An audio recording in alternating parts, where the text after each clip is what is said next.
Hi everyone, today we have come to the newly inaugurated Redchillies VFX office to interview Mr. Hingorani for the work done for Anshai Lal's debutant movie Phillauri. Congratulations on the amazing work done on Phillauri. Thank you. So can you tell us, how did your association take place with director Anshai Lal for this movie?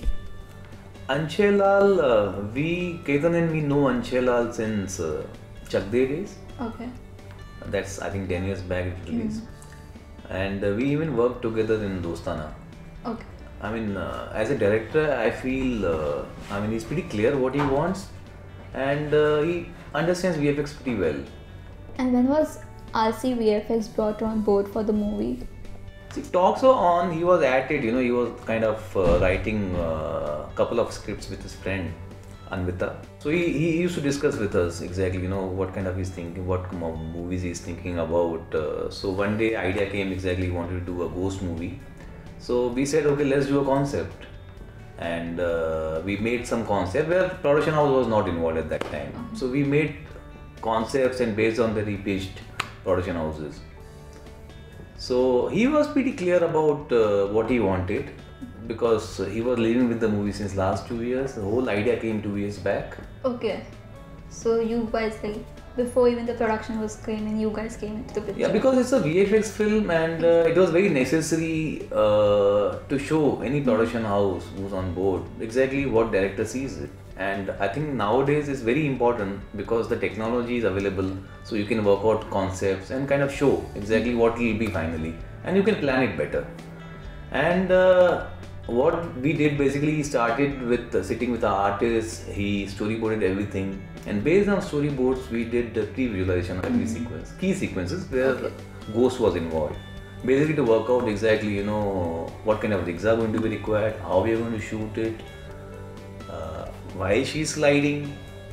When she's on ground she's sliding, and when she's air she's floating. So we want to exactly work out what kind of rigs are going to be required. It was pretty much new, and he wanted to have a VFX to be kind of never seen before. It had to look international. At the same time, because it was his first movie and the budget was limited, so we had to squeeze everything in that budget. So it was difficult, but the way we planned it, it worked out really well. What was the preparation and the pre-visualization taken place to start being a friendly ghost movie? What was the requirement? Once we made concept based on storyboard, we did pre-visualization of the sequences. Now the thing is, other people came on board. We feel like action director Sunil Rodriguez and Vishal Sinha was the DOP of the film. And we started working out as a team, what kind of things are going to be, how we can kind of achieve these things with rigging, with using camera tricks. And the idea was basically in her world, Shashi's world as a ghost. When she was on ground, she's always sliding. And when she's in air, she's always floating. Our director Anshai Lal came up with a really good idea. He came up with hoverboard, which he had seen in some of the songs. So he came up with the idea, so let's do it this way, and it's very nice. And Anushka did really practice for 1 month at least, because she had to say dialogues while she is kind of sliding in that, so she had to be in control. So that was really good idea. Then rigging ideas, the way Sunil Rodriguez, who has done Dilwale movie as well as he has done other movies with me. So he also came on board and he also gave pretty good ideas. And Vishal Sinha was really amazing as a DOP. Were you both involved coordinating in terms of the kind of chroma scenes would require, what kind of camera setup and everything would require? Vishal Sinha, he had shot Booth during those days, and he had done 1,000 ads, I think, more than 1,000 ads.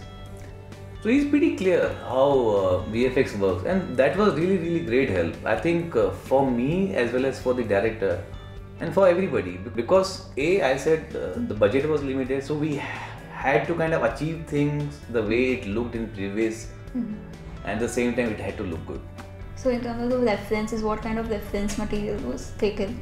When we started referencing about how ghost will look like, the first reference came into my mind was she's playing a friendly ghost and she had to look good, she had to look pretty, and she had to look like a goddess.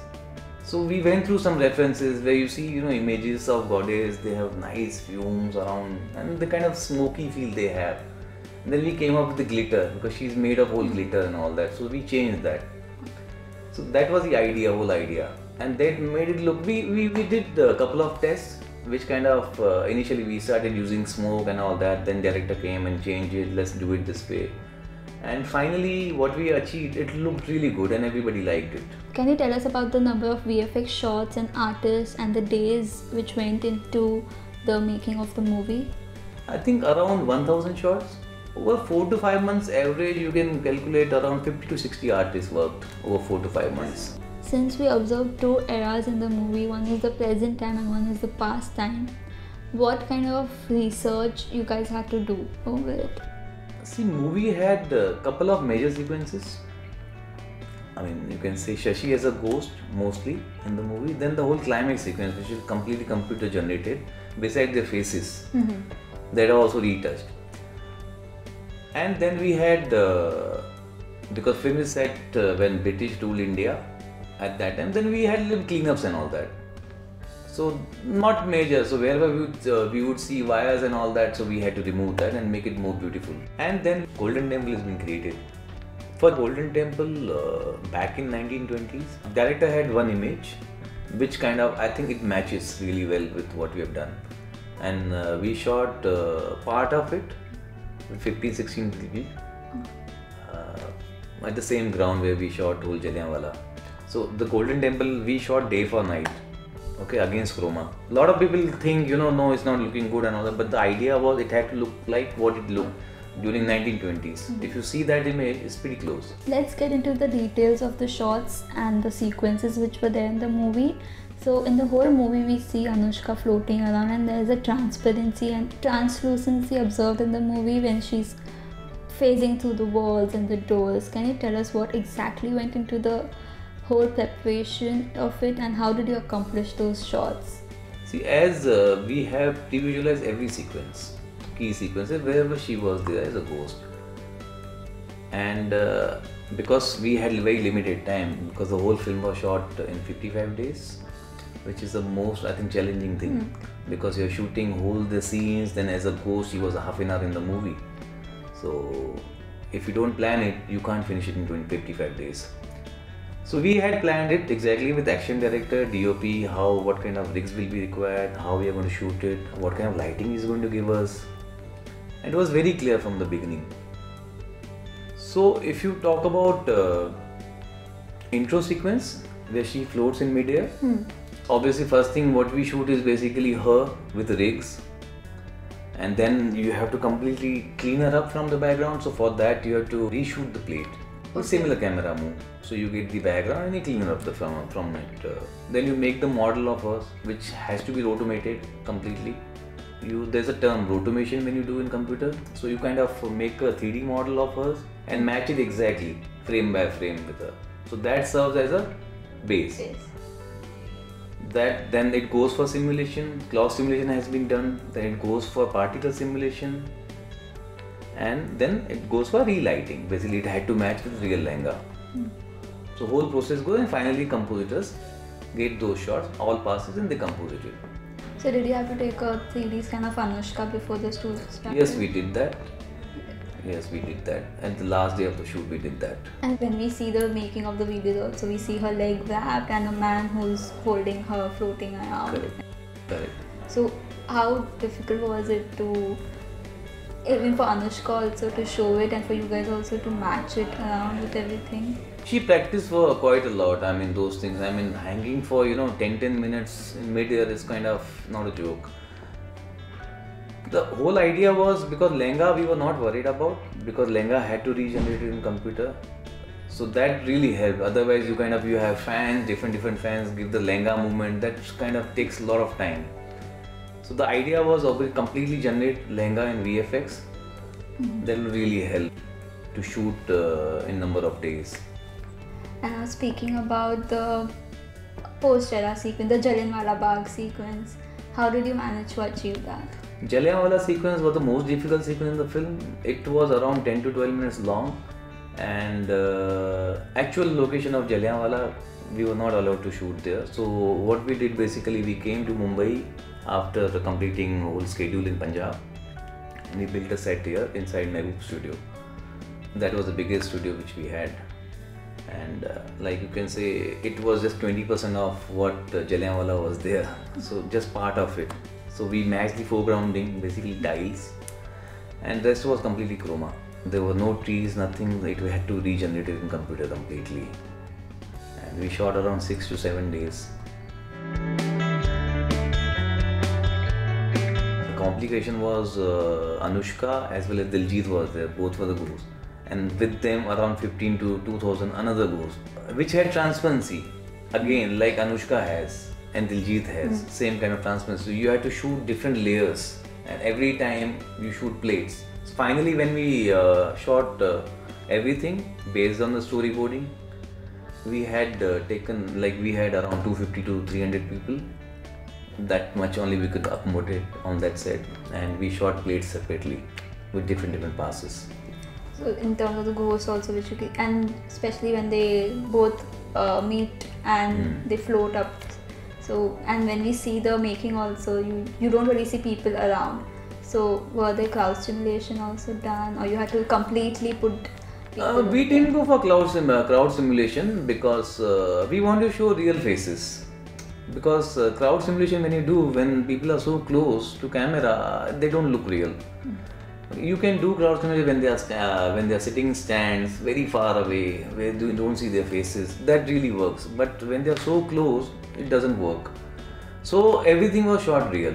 To shoot plates for 12 minutes long sequence, Vishal Sinha came up with a really great idea.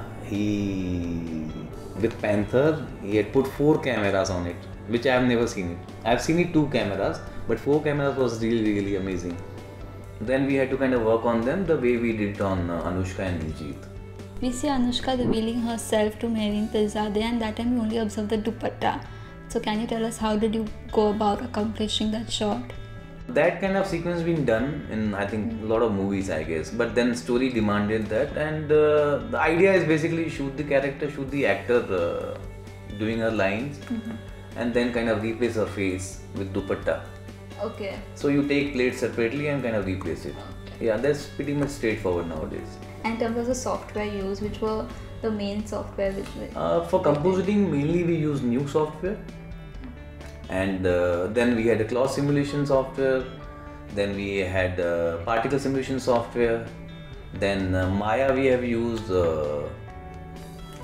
for lighting. Whole Jallianwala has been created modeling in Maya. The mostly modeling part and all that we've used Maya, and lighting part we have used Maya. And Houdini has been used for particle simulation.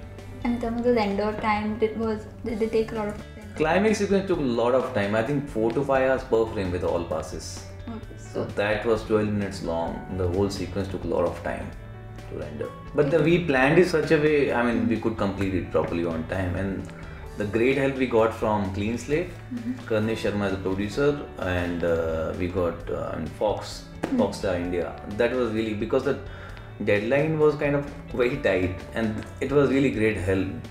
So this was the most challenging shot? Most challenging. Jallianwala, I don't think so anybody in India has, I mean not in Bollywood maybe, now Bahubali is released. So, I mean creating a whole thing with so many people, real people, shot really, then composited work. I mean it's a quite challenging sequence I feel. And it's a major sequence we have done it till now. Okay. In terms of color grading also, it was done in-house only, right? Yeah. Well, how helpful was that? Color grading really helped, because I think that's what I tell Ketan, it's really good thing what has happened, because the idea is we want to support more supervisors in our VFX facility. So grading, when you do grading, you get a little bit more work. So at least you can have more supervisors, so they can learn out of it. So that's a great idea, and for Phillauri, it really helped. Because what we used to do, basically do it like in compositing 80 to 90% at machines, then you kind of send it in DI, then color correct it there using mats. That really helped, because to keep continuity you had to do it there. During the whole film, what was the involvement of director Anshai Lal? Director, I mean every alternate day he used to come and visit our studio. He used to sit with the artists sometimes and explain, and it was really wonderful working with him. I mean, he understood really well VFX, then kind of, things, when things were not working, things were not correct, he used to come and sit. So that really helped. His involvement was there 100%. So at some times he never used to sleep. I mean, I have seen him 5, 6, 7, 5 days, he has not slept. So he's coming here, then going for sound, mixing, then going back to editing, then changing something and all that. So he's like continuously 5 days a week. Thoughts you would like to share with the directors on how they should, before approaching a VFX house, what certain aspects they need to keep in mind? It's all about planning, I feel. When you have a project, when you start from concept stage, you can plan really nicely and you can achieve whatever you want. See, now VFX is not just, you're kind of doing beautification, making things better. It really helps you to kind of save money. Like if you plan well, you can shoot in number of days they're given to you. You can shoot and you can save also. Like a lot of chroma sequences which you shoot nowadays, it saves a lot of time. Like when initial days we used to kind of take cars on loaders. For the 5-minute sequence we used to shoot it for 4 days, 5 days, which is now you can shoot the same thing in 2 to 3 hours. So you're saving 4 days. 4 days saving is a lot of money saved. So VFX can be utilized like fan also, we did it that way. I mean, because we pre-visualized everything, planned it everything, so you could save a lot of money for production house. How do you think can the Indian VFX industry improve, and how far do you think has it come? I think with Bahubali has released and all that, the way you tell story, it has changed. The way people look at it now, I think it's going to be really, really better now for VFX, because people are going to start thinking about it. How we can achieve this kind of thing. So VFX is going to be really, really major thing in filmmaking now. How's Shah Rukh Khan's the most awaited dwarf movie shaping up? Most challenging project we have ever done. SRK playing 4 feet tall dwarf. I mean, that's going to be the most challenging, which is going to start this month. So we did couple of test shoots and all that. So it has really worked out. The plan has worked out. So now, let's start shooting. Thank you so much, Harry, for giving us the time and interview. Thank you so much.